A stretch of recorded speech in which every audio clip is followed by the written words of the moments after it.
Welcome to another episode of Conversations with Coleman. My guest today is Warren Smith. Warren is a professor, filmmaker, and content creator. He burst onto the scene with a viral video that you may have seen, in which he asks a student to explain why J.K. Rowling is a bigot and ends up changing that student's mind simply by asking questions. She's being attacked by a large group of people, and people are calling her, like you said at the beginning of this conversation, you said, given the fact that J.K. Rowling is transphobic, how do you feel about Harry Potter? Now, retroactively looking at that statement, do you think that that was the best way to phrase? No, I feel like an idiot now. He was subsequently fired from that teaching job. So in this episode, we begin by talking about that fiasco. Then we move on to compare notes about what it was like to be on a college campus between 2016 and 2020.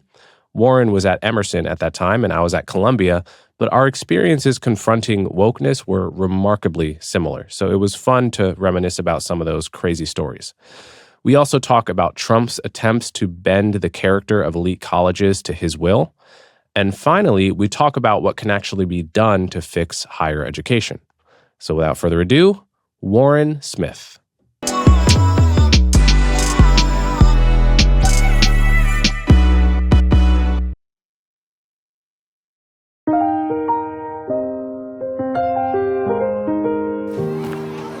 When it's not always raining, there'll be days like this. When there's no one complaining, You're good to me. there'll be days like this.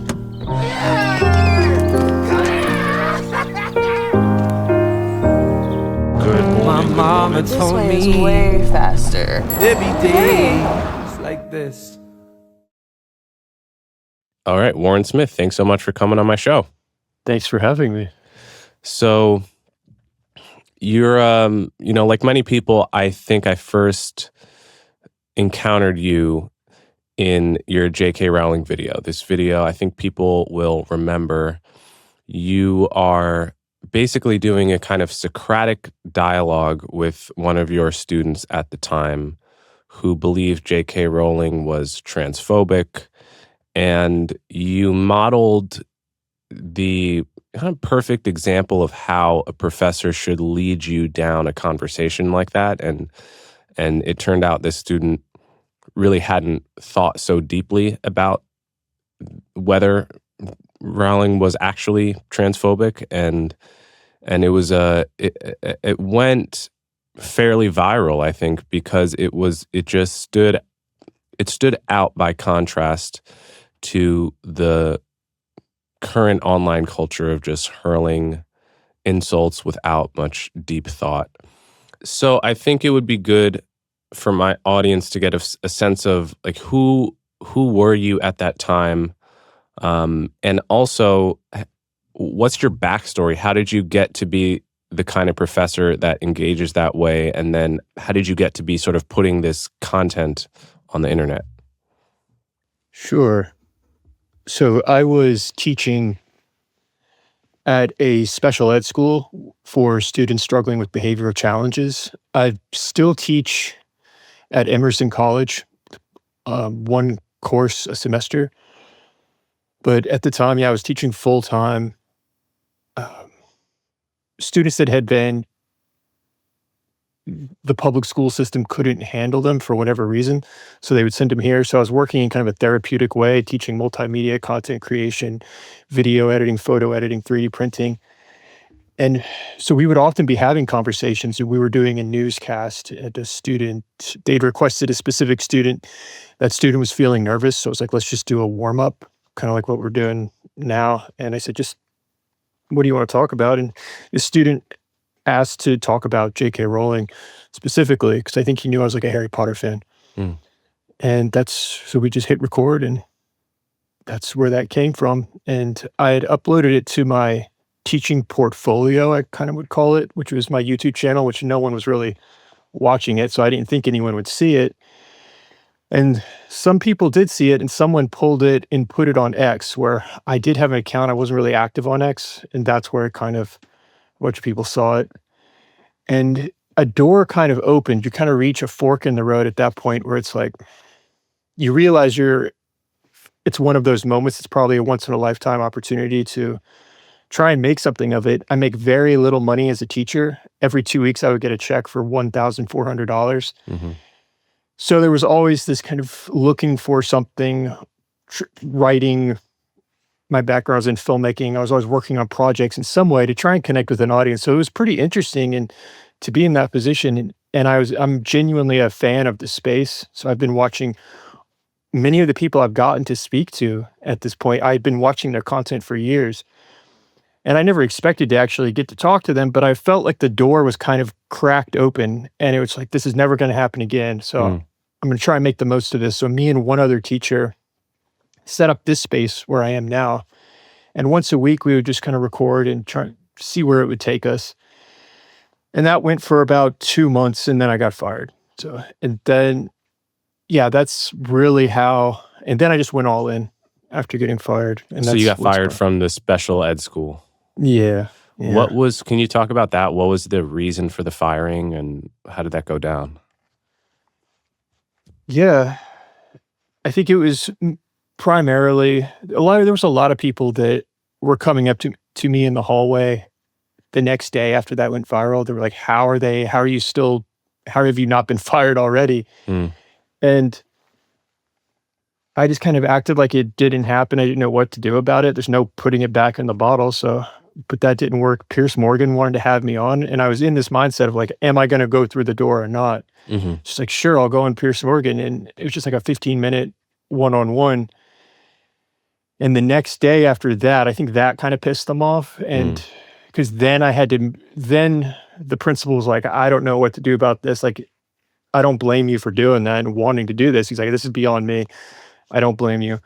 The head business person who makes all the decisions, because this is a business, it's not like most public schools, was like, yeah, we need to have a meeting. So she called all the lawyers and we had a meeting, and essentially they said, well, you didn't break any rules. I have all the releases. We have students put content online all the time. It would be, in my mind, it's like logically, it's no different than the music teacher who was helping me set up the space. If a student and him were to record a song and that song were to go viral, there was no student on camera, it's just their voice. But the subject matter, there was concern around, oh, well, if there's mean comments and things like that there's no way to control that. And I think, so they told me like, congratulations, you didn't break any rules, you handled it well. And we know you're going to probably want to make the most of this. And I think they were just trying to handle it legally. And so I did. I tried to make the most of it. And I guess there was like a rule change, but things were just shit. It's just a game, or like I can understand why they would want to be like, this might be a liability. Some people don't like what you said in there. The problem with that is, if people should go back and watch the video. It's very easy to find on your YouTube channel, but you put them in a pickle because you were so respectful and restrained in how you led through the conversation. You weren't foaming at the mouth with any kind of bigotry. You were literally asking Socratic style questions to the student and leading them by the hand to think about the issue more deeply. So there's just nothing in the video where you can say, okay, this guy was being nasty. And so that put them in a, like, it would have been easier for them, I imagine, if you had said something actually, mean. Yeah, they could have, they had every right to fire me. I mean, because at that school, you sign a contract, you can be fired for any reason. And they have the right, it shouldn't be forced to pay me if they don't want to. So, but I think there was a big component of, as the channel was getting some traction, it wasn't like what it is right now. And it's still pretty small, I would say, but I think it became kind of this is a liability type thing. It's just easier to get, and they were just looking for a way to make that move. And they finally, and I think there was also a component of kind of waiting for the storm to pass because the public eye to move on. And so that's what happened. And I can understand where if they were just like, yeah, it's kind of a liability. It's just not, we understand you want to do this YouTube thing. It's kind of hard for us to take it on at the same time. So we got to part ways. Fine, but that's not how it felt. It felt like something else it was like they wanted me to sign an NDA and then they were like, we'll pay you if you sign this NDA, but you can never talk about being fired. You can't.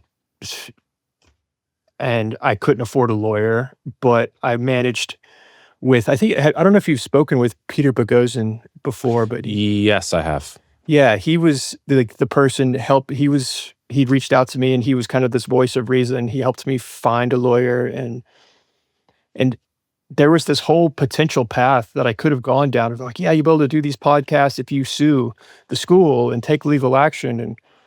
But I don't think there was a road to go. It just didn't morally feel like the right thing to do, but also I don't think it would have ever worked. But there was that moment of like, what do I do? And it's interesting, like the day after Piers Morgan, that I came home because I did Piers Morgan, and I had to go to the fire department to do this certification training, like directly from the van. I got out of the van and like jumped in my car to go. And then I got home from training, and I got a call from the Free Press, a reporter that claims they worked at the Free Press, and the article never came out. I don't know what, but it was interesting, the questions that she was asking. She said she was based in LA. It might have been someone completely faking it, but they were asking me questions like, why would the school care? Why would they be worried about this? And this was literally the day after. It just happened. Like, well, I mean, some people are not going to be happy about this. It's so anyways. Yeah. So I heard you on Joe Rogan. I don't know when that was, maybe like a year ago or half a year ago. And you talked a lot about what it was like to be at Emerson, I guess. Were you in a grad program there starting around 2016? Yeah, a graduate student getting my master's for 3 years. Okay, so, what you said on Rogan, it struck me as so similar to my own origin story. So I was at Columbia undergrad. I was 2 years older than the other undergrads, but I started in 2016, same year as you were at Emerson. And presumably, I mean, I don't know the culture of Emerson, but from what you described, it seemed extremely similar to the culture at Columbia, namely extremely progressive. Wokeness is the water that pretty much everyone swims in. There is a certain, what people used to call the oppression Olympics, this sense that the more racial and identity cards you had to play, the higher your status, right? Like the proverbial, the trans black disabled woman is at the top of the hierarchy simply by virtue of her identity cards, and obviously the straight white male is at the bottom of the heap. You were encountering this culture on Emerson where kids would claim to be, oppressed by white supremacy, right? They would claim white supremacy is everywhere on campus. It was the exact same at Columbia. It was literally people writing in the newspaper that, I, as a black student, encounter white supremacy every day on this campus. And I was on the same campus as an equally black student looking for this alleged white supremacy and not finding it. And finding, in fact, that places like Emerson and Columbia are some of the most progressive spaces in the world with respect to being pretty hardcore against anti-black racism. And it's one of those things that if you haven't been on a college campus in the past 10 years, it can just sound alien to you. It can sound like we're making it up, but I got you. Yeah, it's actually, I guess I wanted to know, like, what role did being you in that kind of environment play in your political evolution? It, as you said, it's, unless you've seen it, it's difficult to describe it or for people to believe it, which is really, if I were to boil down what I'm trying to do with my work now, that's really, because you can show it, you can't describe it really, but if there's video clips of it, you can analyze those video clips and kind of shine a light on it.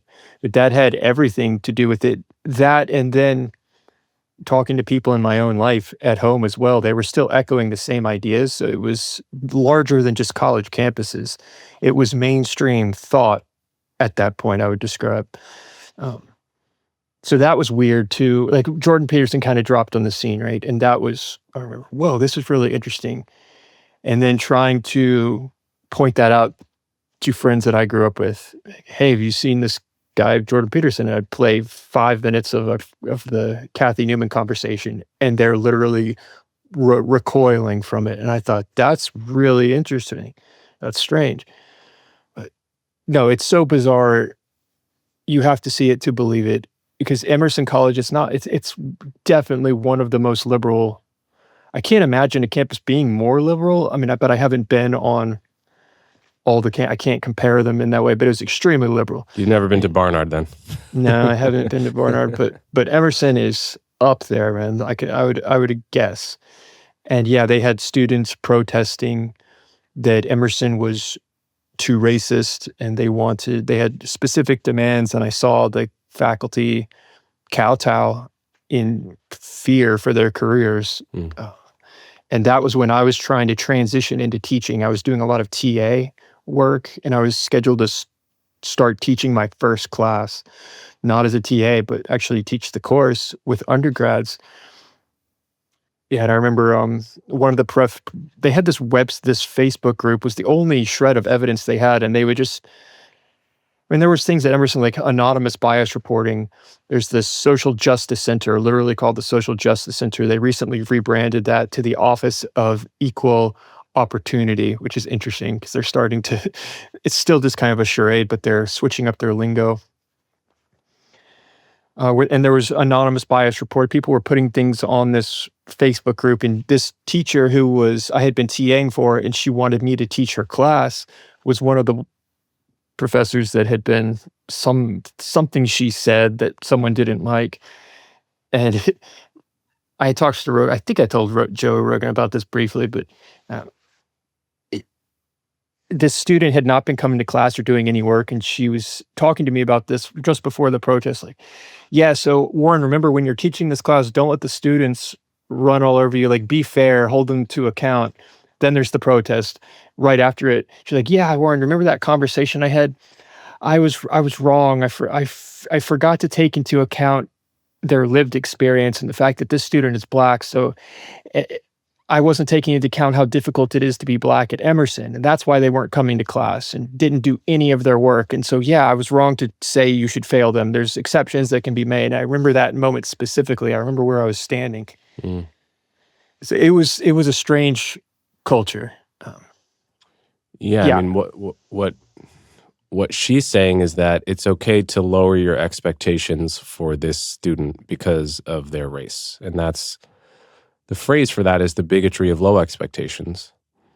And I think what I never understood about this way of thinking is why it is so comfortable with giving people a pass to take advantage. Because if you understand, like if I'm a Black student at an elite school like this, and I understand that my professors will actually let me off the hook for doing no work and not showing up to class, and all I have to do is play up my sense of victimhood and trauma as a Black person, that is extremely tempting.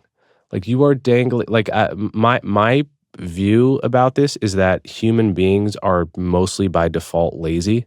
Like this is just my memory of being a student. I happen to be a very good student, but if you told me you don't have to go to class today if you say this one thing and there's no penalty, I'd be like, yeah, I'm going to stay home and do something way more fun. If you're telling me I don't have to study for that test, I don't have to turn in that essay, and all I have to do is perform this set of words, well, I mean, a lot of people are going to do that. And in my view, it's like this sort of failure of putting yourself actually in the shoes of another self-interested human being and understanding, having this totally weirdly naive view that, like, my view is, as Zora Neale Hurston said, Black people are no better and no worse than any other people. And human beings, if you give them a total pass to like get a good result without putting in any of the work, most people will go down that path. Yeah.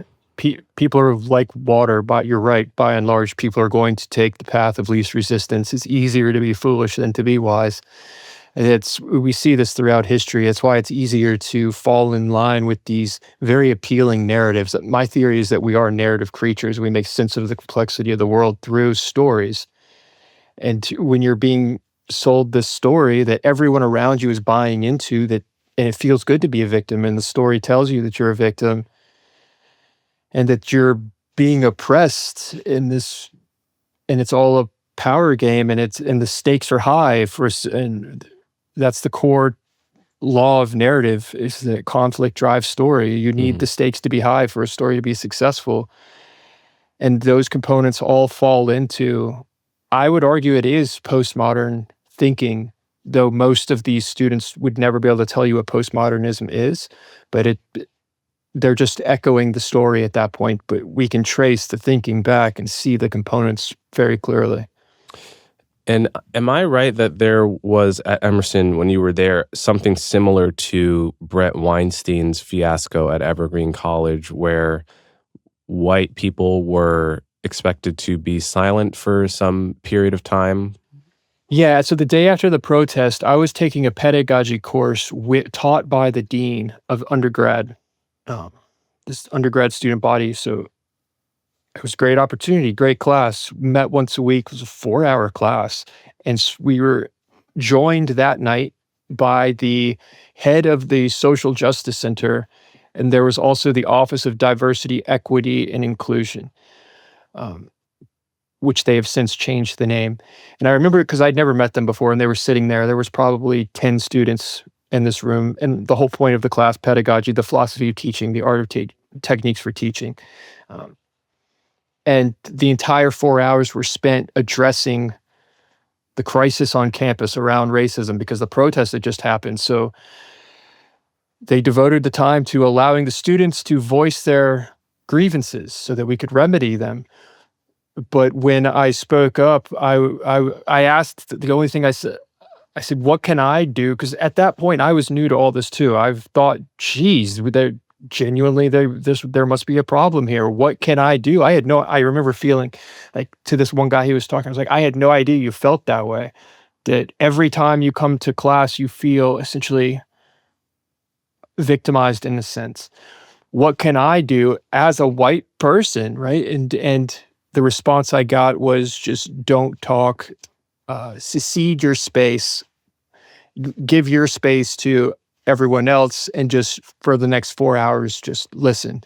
So it wasn't comparable to what Brett went through at Evergreen, but there are components of that still. It's the same ideology. It just played out differently. But yeah, I was told point blank to just not talk and to listen and to give up my space based upon the color of my skin. And then they were also talking about decolonializing the canon, because I rode the elevator down after class with the dean. It was just me and him in the elevator. I remember he was frustrated, but there was the sense of fear, like he didn't want to show it too much. But I remember him sighing and saying under his breath, decolonialize the canon, like shaking his head, like he was not happy with it, but he was still going along. Yeah, I mean, I find that very interesting, because if you went back to the civil rights movement, say, and you said to Martin Luther King or Bayard Rustin, I'm a white person, I'm hearing you, like, what can I do? They would have pulled out a list of 10 things you could do today, concretely. Write a letter to your congressman saying, we want to get rid of the Jim Crow laws that prevent us from riding wherever we want on a bus. Write a letter to your congressman in support of the civil rights legislation that has been proposed that would do this specific thing, that would outlaw literacy tests for voting rights. Like, they would have a very specific program of complaints and a very specific ways you could address each one concretely.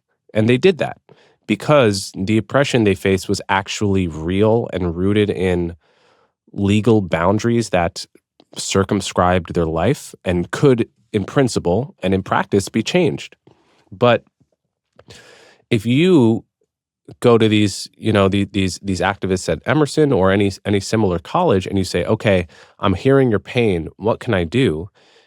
And instead of giving you a list of policies that are harming them directly, they say, well, what I need you to do is to be silent, like to actually silence yourself.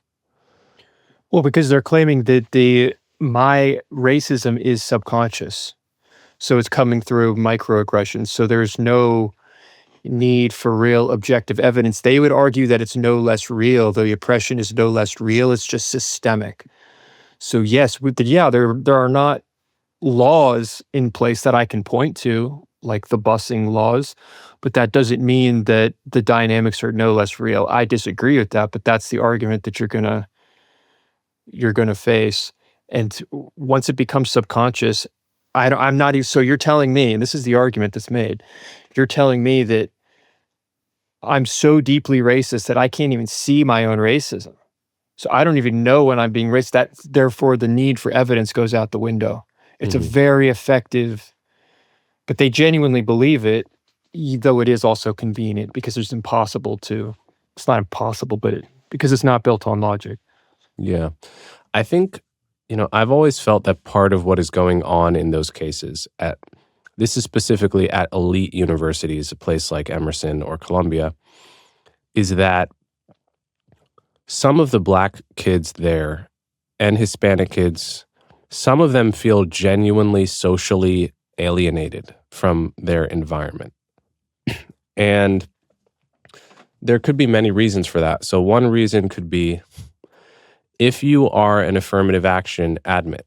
In other words, if the average SAT score of the kids sitting next to you in class is like 2,200 and yours is like 1,900, then you are going to feel stupid compared to the people you are around, even though you are like way above average intelligence in the general population. So what happens is, like, as you know, teachers by default teach towards the middle of the class. Wherever that level of preparedness is, wherever the level of natural smarts is, you're going to tend to teach towards the middle because you don't want to teach too slow for the smartest kids or too fast for the kids that are struggling. So if you admit systematically, which affirmative action does, a particular group of students, whether that is student athletes, children of professors, or Black and Hispanic students under a lower set of guidelines, they're going to be finding themselves towards the bottom of every class. Now, that's a very hard thing to face, right? Because you're constantly feeling stupid, even though you're not stupid, just because of the level of the kids that are around you. And then on top of that, if you come from, if you don't come from all the same sorts of networks of private schools, feeder schools, and stuff that tend to feed into these colleges, well, maybe you don't really socially mesh.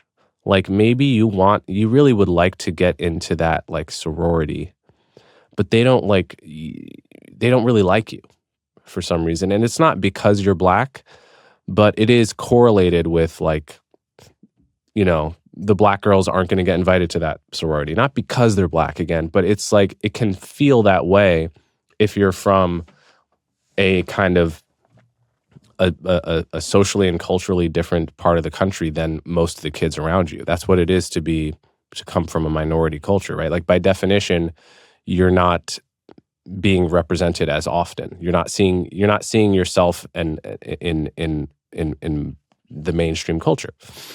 So then you put that all together and you have Black and Hispanic kids feeling socially alienated. And then, I forget whose quote this is, but like given the choice between blaming yourself and taking responsibility and trying to take good steps and blaming the world for your bad feelings, most people choose to blame the world, blame some aspect. So I think part of what happens is what they're telling you is like, I feel alienated. Like I feel low status here. Like I feel like a low status person here at this school. And there's no specific policy of the school that is creating that. And there's also no genuine animus or racial animus towards me. But I still feel low status. And I'm going to basically blame whiteness around me, the white culture. And I think that's sort of where some of it stems from. And so that gets translated as this language of racism because that works really well. Like if you say the word racism, the white liberals around you will suddenly pay attention to you and perk up and be like, wow, like it gives you enormous power. But, I think some of it is actually downstream of those very liberal policies that are intended to help Black people. Yeah, but it's strange because it's a strange dynamic because at the same time, looking back at my time at Emerson, I would claim that there was real racism. It's just as a numbers game, as a white guy, I was a minority. First of all, the majority were actually Chinese students. I had several classes. Every class, this is not an exaggeration, and most people think it is. Most classes were over 50% Chinese. Most of them would probably be around 75%. I had several where I went in, and I was not the only non-American. I was the only non-Chinese student. They were all speaking in Mandarin or whatnot, and that was very challenging. But no, I would say that there was real racism at Emerson. There was that dynamic that you're describing that is the result of policies. There was this, like I was trying to make I did make my thesis around World War II. I originally was going to do it just on Winston Churchill, and I was told, well, Winston Churchill is racist. I was writing a movie about a guy who built a flying machine that looked like a gypsy wagon. I was told, well, that's racist. You can't say, or it was politically incorrect. There was a real sense of if you're a white male, you have to like dance a specific dance to be included. If you don't, then it's not political. I wasn't political. It was just at the housing fair when I first arrived. They go around and did pronouns, and I'm dyslexic and I could not remember what a pronoun was. I had never heard of this before. And I was they were going in the circle. I was trying to pick up on the pattern of like, what are they doing here? Like literally this. And when it came to me, I feel stupid now because it's so obvious what a pronoun is. I said something ridiculous, like, yeah, my name is Warren Smith. I'm from North Carolina, blah, blah, blah. It's like, us all, I said something and I don't remember, and everyone like stared daggers at me and I had no idea what was happening. And I quickly got this reputation of like, because I did a little documentary with the Chinese students, like what made you want to come to Emerson? I just thought this was really interesting that there was so many Chinese, like directly from China just to study here. And this was not unique just to Emerson. And so I did a small documentary about that. And there was this, like I could not get a single student to work on my thesis film. I did it all by myself outside the school with my own equipment with someone from North Carolina when I went home over the holidays, filmed it. Why? Because they didn't want to be in the film? No one would, they didn't want to work with me on it. It was... Why was that? I don't know, honestly. Is it part of that you had some kind of reputation from your other There was stumbles? definitely, there was this one class. It was, I still have the textbook, Cultural Media Studies. Chapter 1 in this textbook is literally Karl Marx, and is talking about the power dynamics of, studying this at an art school, of how the audience consumes media, content, art, and how that's used in the power dynamics of the West.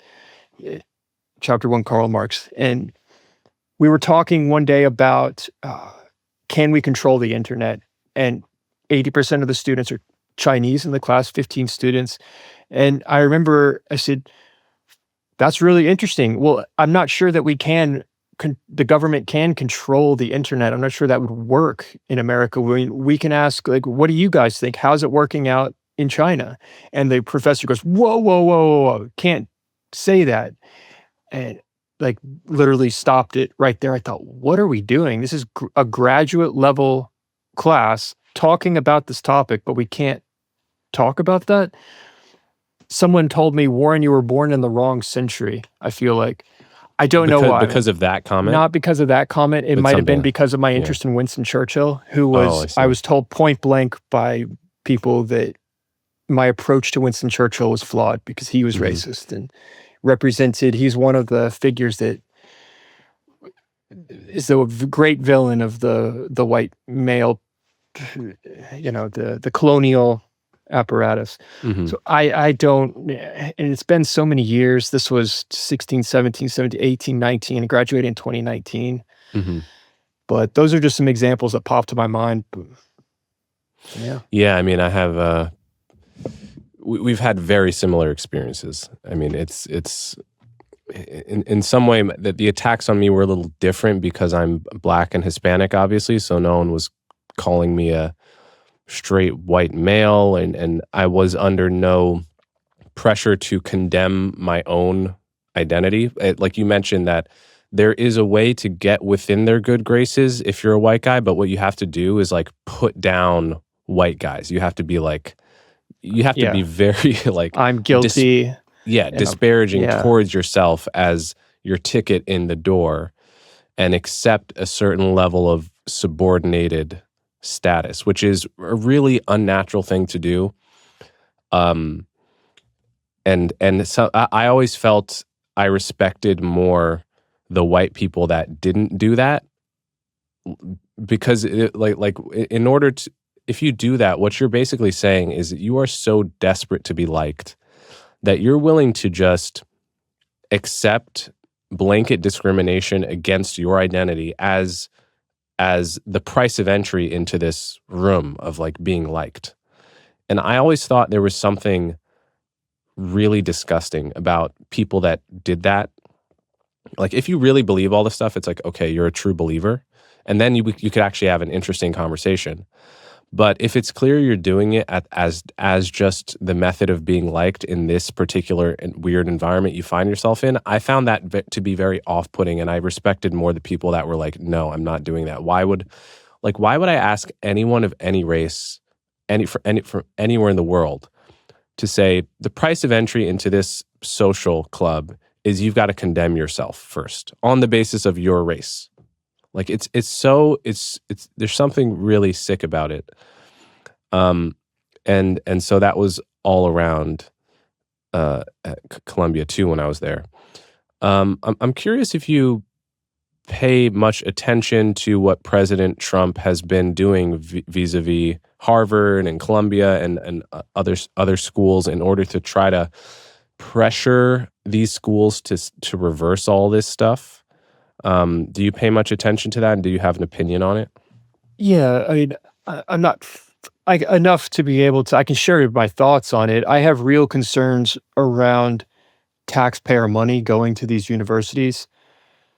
I'm trying to remember if Emerson is taking any of that money. I should know that, but I know Harvard is.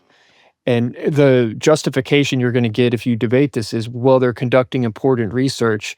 But then when you talk to professors there, and I worked at Harvard as a videographer recording classes, and I'm not like faculty there or anything, but I've spent a lot of I did my thesis at Harvard, spent a lot of time in the archives there, and have spoken with many professors. And some admit that a lot of this research it doesn't really justify the taxpayer money.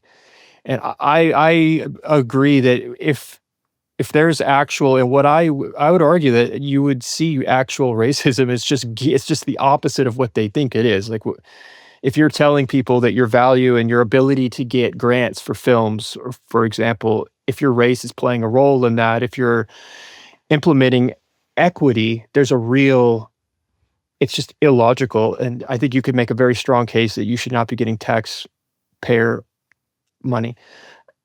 I understand the concerns around freedom of speech and the concerns around Israel, Palestine, and if that, I don't know what is true. We could come at this as if X, then Y. Now, so if X is, well, there are students that are sharing their opinion on Palestine or whatnot, I'm against that. But if there is what we're describing with this racism towards white males or white people, if that's going towards Jewish students as well, there's a real problem there. So I think you could make a strong case. And how Trump goes about many of these things is going to be like the bull in the china shop. And I'm not going to agree with everything he does and how he does it. But the underlying philosophy, the underlying problem is there. I've seen it, and it's strange. So I can understand the argument. But does that answer that question? Yeah. I mean, that's similar to my opinion. I think it's a real problem. And if Trump limited himself just to the reasonable version of a response, then I would be behind it 100%. But he tends to find the reasonable version and then blow past it and do something else. Yeah. So, like a good example I use is the, I haven't talked about this publicly, but the alligator Alcatraz is like, to me, I was like, what are you doing? What are you What doing? was that? Like, this is alligator Alcatraz, where if they have the ICE detention facility, and the fact that you're bragging, it's be like one thing if you were to, we have to build this facility and it happens to be in a swamp. All right, that's one thing. It's another thing to brag about how efficient it is to use alligators as prison guards, and it's free labor. They're highly effective. They just sit there, and then if someone does what they make great prison guards, you know. So we're going to incorporate that into our brand, what we're going to even call it, and then we're going to make T-shirts. It's like, so yeah. To me, I was like, oh, but there's going to be things like that, and I think that's kind of what we're describing with with Harvard and the other. There's real problems with the Ivy League dynamic. It's a really interesting conversation to be had around that. I really fell into a really deep hole that was very interesting, though, which is what my thesis was on in the lead up to World War II, the role that Harvard played in World War II, where Roosevelt used James Bryan Conant, the president of Harvard, to go meet with Winston Churchill because he couldn't do it because he was up for re-election for his third or fourth term, which is a crazy thought. It's like, and so the president of Harvard flies to meet with Churchill in the middle of the Blitz, and then they smuggle back all this intelligence, build a secret lab, and start. That led to Oppenheimer, and we saw that movie. We saw how that story went, but that was all going way before Pearl Harbor ever even happened. There was this entire secret gear up. They knew war was inevitable. And you find all of this written, and then looking at it through the lens of the student body was really interesting. But what really interested me was the power concentration of how many senators' sons were there. The president of the student body was godson to Roosevelt. His roommate was John F. Kennedy. His older brother, Joe, was at college at the same time. He was supposed to be president, dies in the war. JFK later becomes president. And it's just this wheel that is unseen, but has it's a strange state of affairs that we are in today. I don't know how to get back from it. I don't know how to save it. I don't. Yeah. What role do you think professors are playing in all of these problems? Because I remember, I tried to pick my classes wisely so that I was avoiding most of the classes with indoctrinated professors that were basically woke ideologues, but I did end up taking some of those classes, not only because I was curious, but because, whatever, my friend wanted to take it with me. So I've been in the class with the professor who is literally the caricature of what Fox News believes woke professors are, down to the look and the beliefs and the style of teaching. I even wrote, like, one of my first articles, I talked about how I was in two different classes reading Foucault. So I think it was probably History of Sexuality or one of Discipline and Punish, whatever, one of Foucault's famous books. And in one class, I had a great professor, and we were allowed to disagree with Foucault if we thought he was full of shit. We could point out his logical flaws. You could agree with it if you wanted. You could say anything you wanted as long as it was based in the text and in some kind of good faith engagement. Professor would similar to what you did in the J.K. Rowling video, would ask you critical questions about how you're thinking through your opinion and hopefully lead you to a more interesting resolution. This other class, we read the exact same book, and she was teaching it as a preacher would teach you the Bible, like the most doctrinaire form of religious instruction. Like, this book is true. Mhm. Everything Foucault says about sexuality being constructed is correct. And if you don't agree, you are part of the problem. Yeah. These are the kinds of things she would say. And that filters into the consumption of art. So modern art, for example, I was taking that course, and her husband was taught by this professor. Her husband has a power position, was like the assistant dean of the program. So if I was going to teach, I had to be on his good side. She was a cool teacher. She was cool, fun, but she was pushing a doctrine. Like, it was, and this was modern art, yet that's still reflecting Foucault and postmodernism all the way through because it's really attack on there's no standards. Everything's a social construct. The modern art, the banana nailed to the wall, is beautiful. It's just a matter of perspective. There's no such thing as right behavior versus wrong behavior. There are no objective lines in life. And so we can see how this echoes through all of these subjects. There were some cases where I would have it's totally fine if you want to. It's important for students to talk about postmodernism, Marx, and all of these things, but do it like you were describing, in a way where you can challenge things. But when I'm in the class, where that professor that shut that conversation down when I asked about the Chinese students, was like, "How's it working in China? Like, what are you genuinely asking it like that?" He was like that caricature. I don't know if he's still doing. Probably is. He was running this thing called the Engagement Lab. And this is an example. This is what Emerson's research would be. We were talking about Harvard, and that's the justification for the tax money. This is what Emerson would describe as their lab for research. And it's just researching how people engage with content. There's no and money is going towards that. There's nothing tangible that's beyond. It's just reinforcing these ideologies. And that's the kind of, even if that professor had not shut down that conversation, and he would challenge me on certain things. And I was always one to just call out the logic when I see it. And I think that's what kind of led to that, the students kind of othering me. It's not that I was political. I was just like, the banana on the wall, nailed to the wall, that's not art. Like, I'm sorry, this is stupid. Like, in more words than that, you would actually kind of get into the theory of it. But if you were to say that banana is not, I think we're going down a weird road here, and this is why. Even if the professor allows that conversation to occur, all the students in the class are like, "Oh, this is," because it's going against this deep story that you think that there is a right way to behave. You think that there are beauty standards. These are oppressive ideas of this social construct of the West, which is just reinforcing. And of course you do. You're a white guy. You're a male too, and you're straight. So it's like, there's no. There are good professors there. One professor who retired, he got fed up with it, but he has appeared on my YouTube channel, has helped. But I just got off a call yesterday with Sam Richards and his wife at SOC 119. He's the professor. I told Joe Rogan about this. I was like, this is the only guy who's actively teaching that I see doing this online. They live stream everything. He teaches sociology at Penn State, and I've made a couple videos on him. But the day after Charlie Kirk got shot, he talked to his students about it in a way that was real, and he's really trying, and he's pushing them, and he's doing it in an effective way. And that was the video that I've never had a video perform like that, because it was it's the conversation that needed to be happening with the students, which it's like a window into the sausage being made that you can't find anywhere else.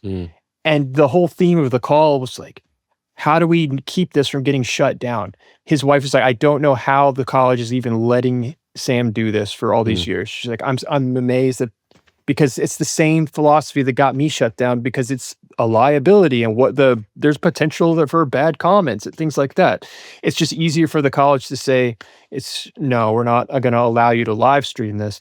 And I think that's why no one else does it. But that's, honestly, if you took what Sam is doing and you did that at every college, I personally would be like, I'm paying $60,000 a year.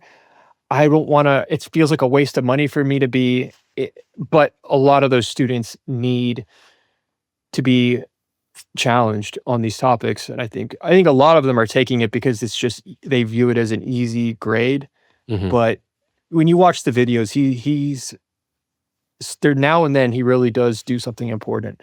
So they're out there, is my point. The professors are out there, but they are far and few between. Yeah. One thing I've always wondered is there is this constant dismissal of straight white men. And when it comes to the canon, you were mentioning decolonizing the canon.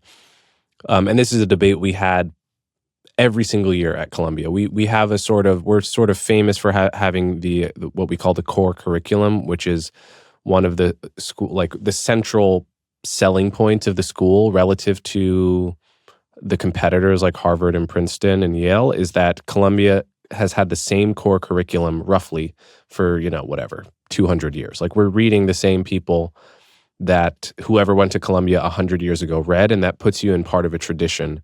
And that's kind of a story that the school sells and tells. And that core curriculum is like constantly under attack every single year for having too many dead white males. But it's so dumb. But like one thing that I was interested, so we've talked about like Foucault and Marx in this conversation, right? Foucault wasn't straight, but they're both dead white males. In Marx's case, he is like on record having called black people the N-word in German, or the equivalent. Obviously, Foucault has a dodgy, quasi-pedophilic history in certain ways. Why is it that those two people have escaped this criticism of being dead white males?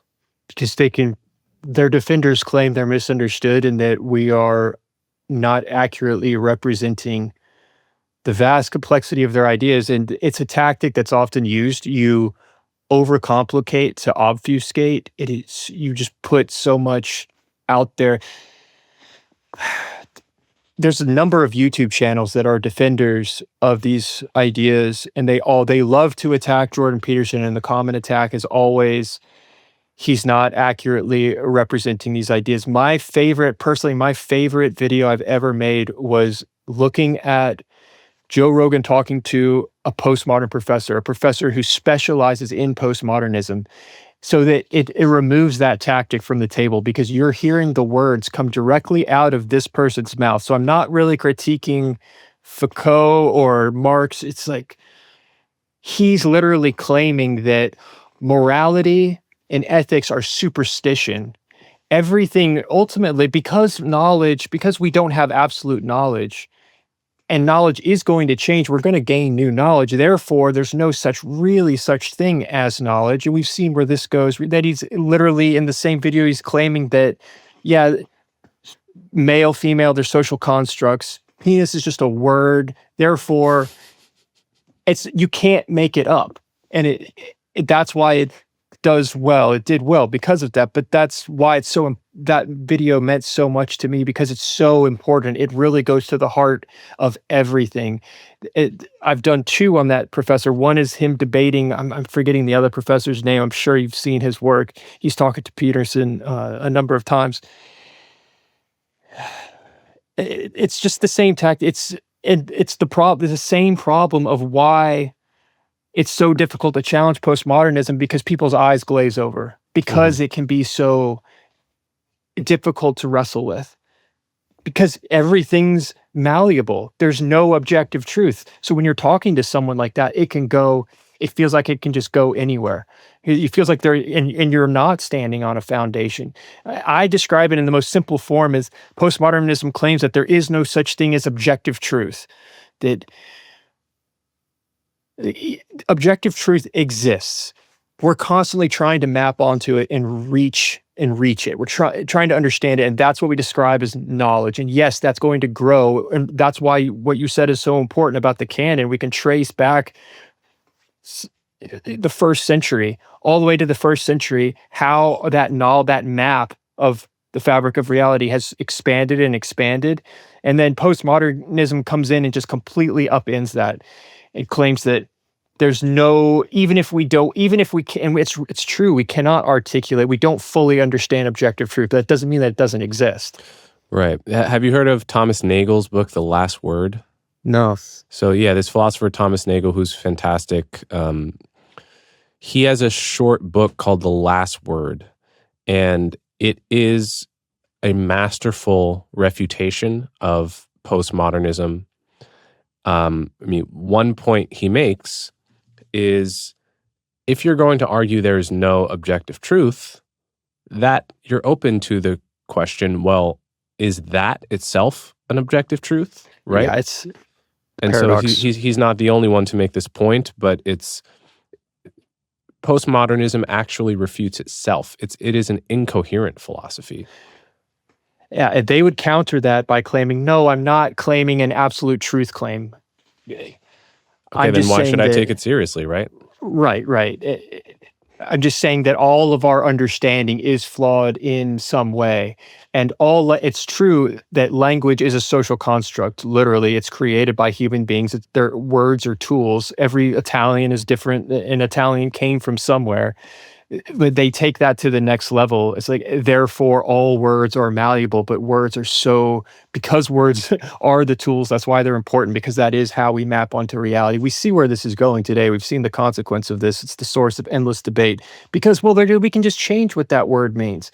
And that's postmodernism in a nutshell. It's like, it means what we say it means. But what's really getting concerning is when you take it to ethics, morality is superstition. He says that line. You will hear him say that sentence.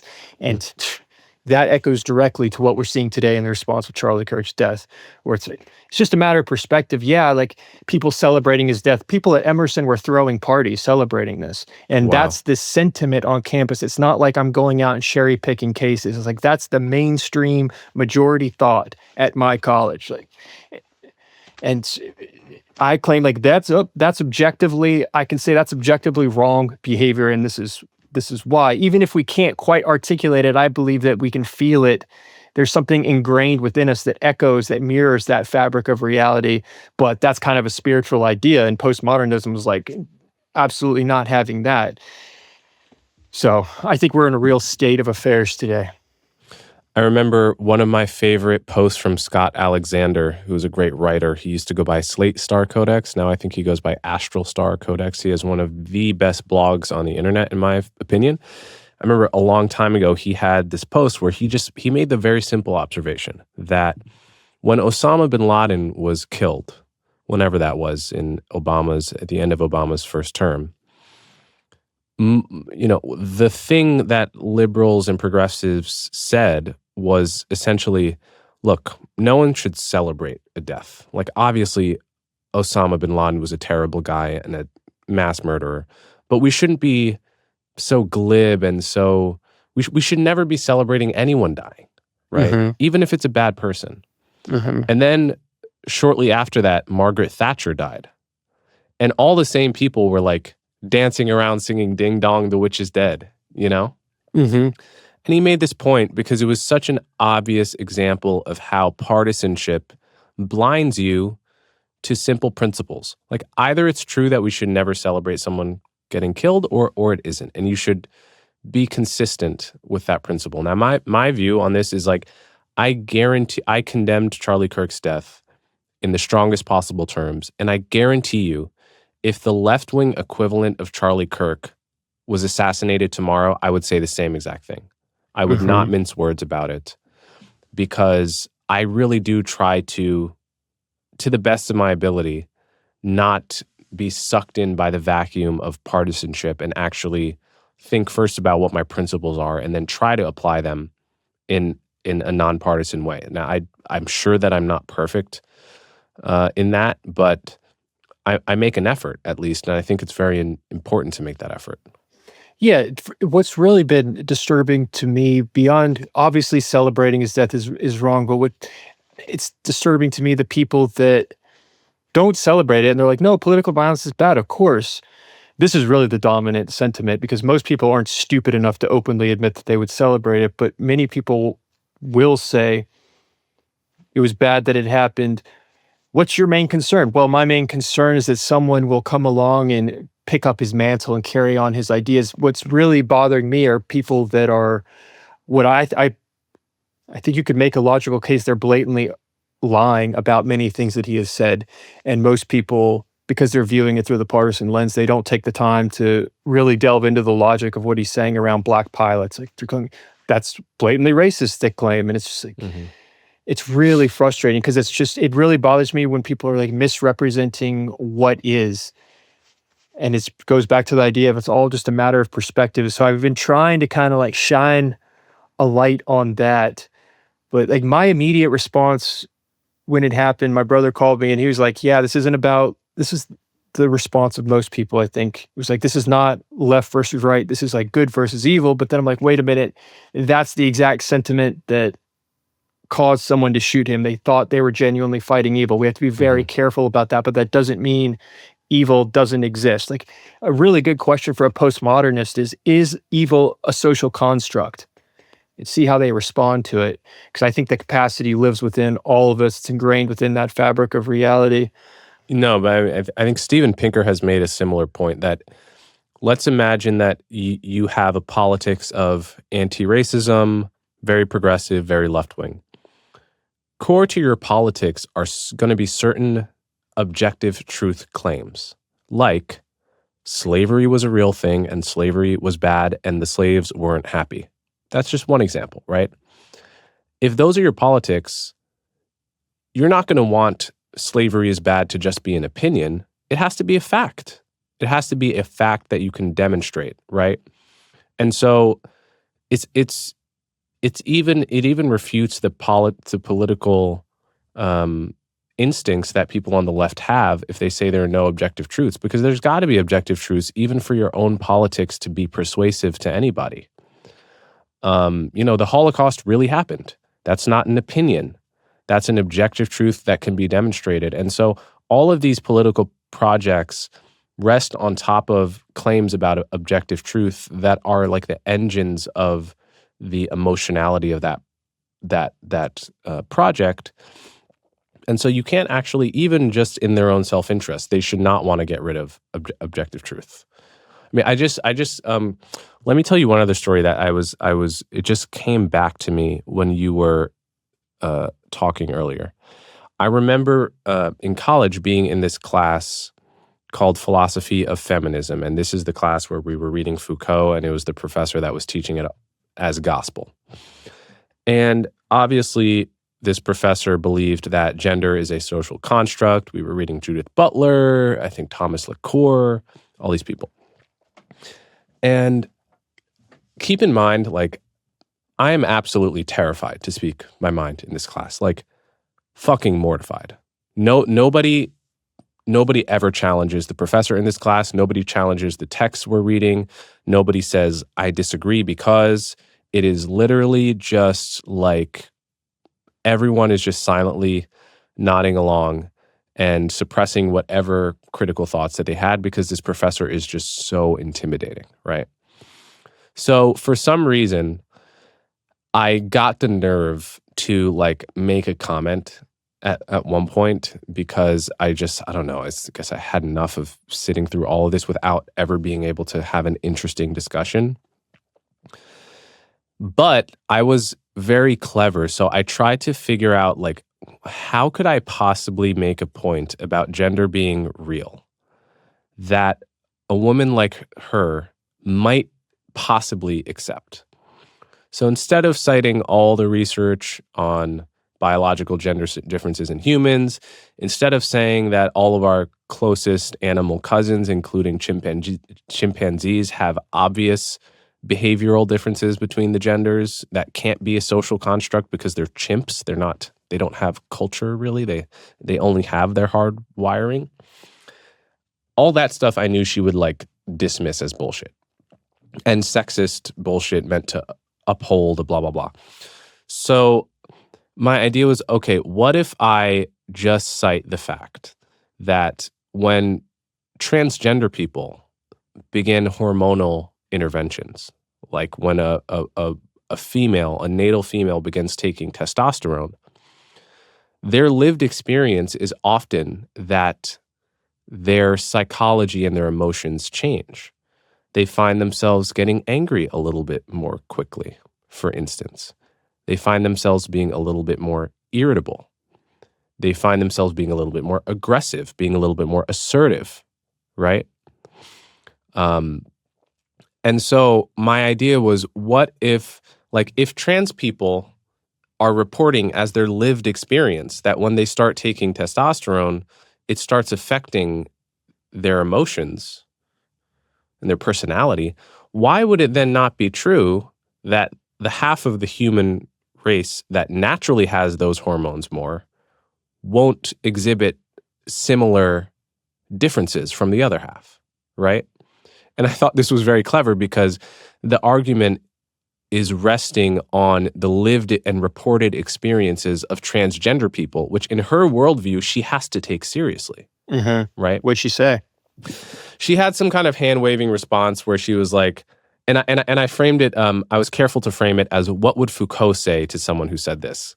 Because, this is the layer of defenses I had to put on my argumentative fort in order to get it through. And she goes, well, Foucault kind of has a way of dealing with that. But rest assured that he thought of that and he has a good response. Anyway, moving on. She had no answer. Then Foucault has no answer, obviously.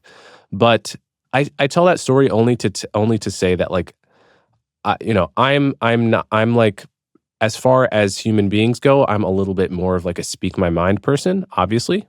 That's why I'm in this profession. But even me, I was so afraid to simply raise an objection that I had to invent the most circuitous possible argument that could fit into this tiny opening in her worldview. And I was even terrified to do it. And this is the culture of elite college campuses. Yeah, it's just listening to that. It's part of it. I just wish I could sit down with that person now. When you're a student in the moment, you're not making content. There's no camera. I wish I could sit down with that person on camera.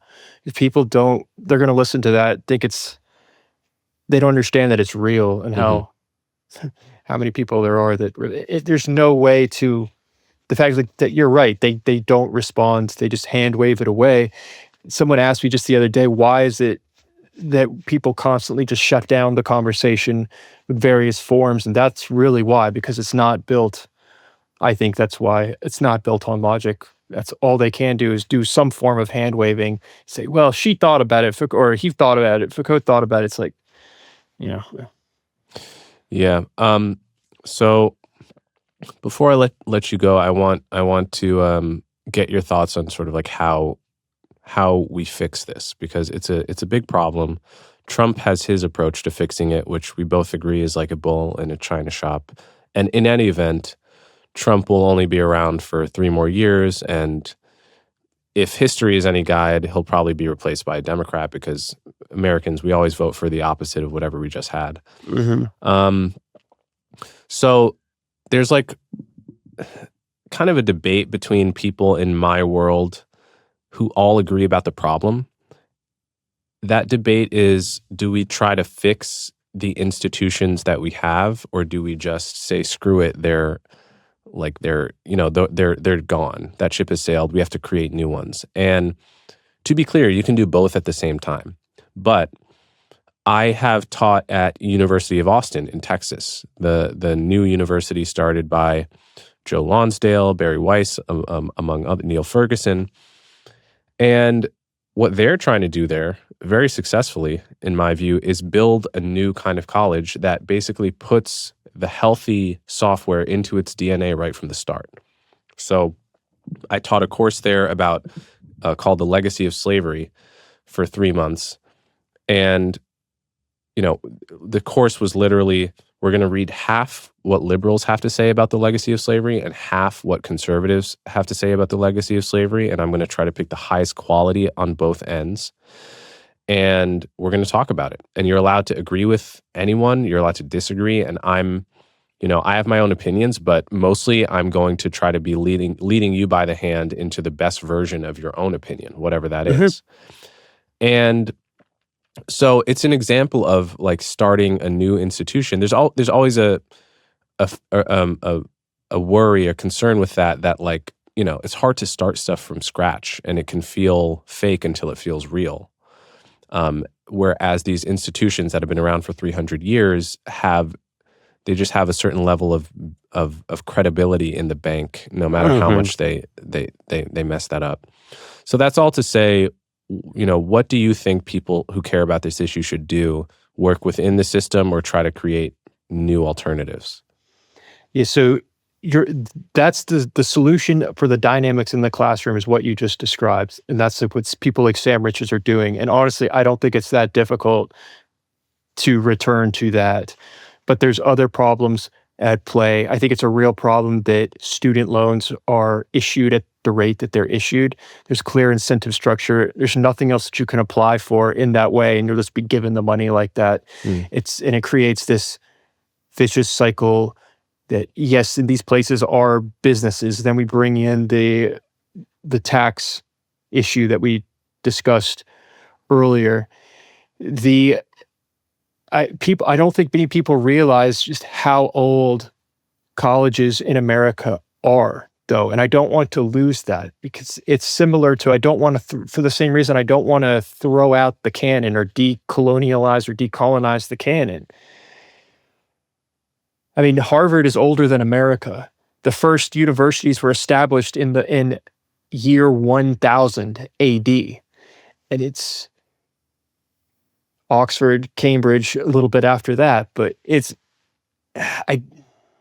so there's these financial components that need to be fixed. There's the dynamics in the classroom. We can fix that. It's absolutely possible. The third component is how technology and information is changing all of this. Things like YouTube, and we don't even really understand the impact of these technologies and how it's this exponential growth that's it's just going to shoot up, and you could say maybe AI is the end point. We don't even know what's going to lay beyond that, but the ability for human minds to propagate all of that information that was established through that university system. It used to be you had to go to university to go get access to the libraries, to get access to the information. Now, all this information is flowing in a way that it's never been flowing before. We don't know what the psychological impacts of that are. So it's this perfect storm. My personal advice to anyone listening is that I think this is what Jordan Peterson tapped into and why he caught lightning in a bottle, is that he was trying to remind people of this truth that we all already know, that nothing will improve your life more than living in accordance with the fabric of reality. That thing that we've been talking about, that postmodernism is completely contradictory to.